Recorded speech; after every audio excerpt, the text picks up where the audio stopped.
அஸ்ஸலாமு அலைக்கும் வரஹ்மத்துல்லாஹி வபரகாத்து. சூரா அல் பக்ரா 92 முதல் 93 வரை. அஊது பில்லாஹி மினஷ் ஷைத்தானிர் ரஜீம். وَلَقَدْ جَاءَكُم مُوسَى بِالْبَيِّنَاتِ ثُمَّ اتَّخَذْتُمُ الْعِجْلَ مِن بَعْدِهِ وَأَنتُمْ ظَالِمُونَ.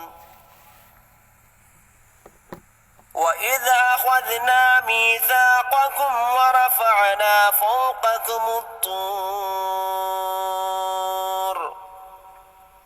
خُذُوا مَا آتَيْنَاكُمْ بِقُوَّةٍ وَاسْمَعُوا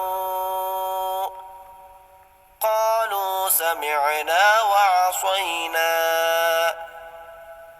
وَأُشْرِبُوا فِي قُلُوبِهِمُ الْعِجْلَ بِكُفْرِهِمْ قُلْ بِئْسَ مَا يَأْمُرُكُمْ بِهِ إِيمَانُكُمْ إِن كُنتُم مُّؤْمِنِينَ. மேலும் மூசா உங்களிடம் தெளிவான அத்தாட்சிகளை நிச்சயமாக கொண்டு வந்தார். அப்பால் அவருக்கு பின்னர் நீங்கள் காளை கன்றை தெய்வமாக எடுத்துக் கொண்டீர்கள்.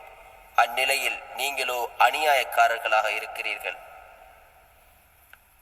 உங்களிடம் நாம் வாக்குறுதி வாங்கி இன்னும் தூர் சீனாய் மலையை உங்களுக்கு மேல் உயர்த்திய பொழுது உங்களுக்கு நாம் கொடுத்த தௌராத்தை பலமாக பிடியுங்கள், இன்னும் அதை செவிசாய்த்து கேளுங்கள் என்று கூறியதையும் நினைவு கூறுவீராக.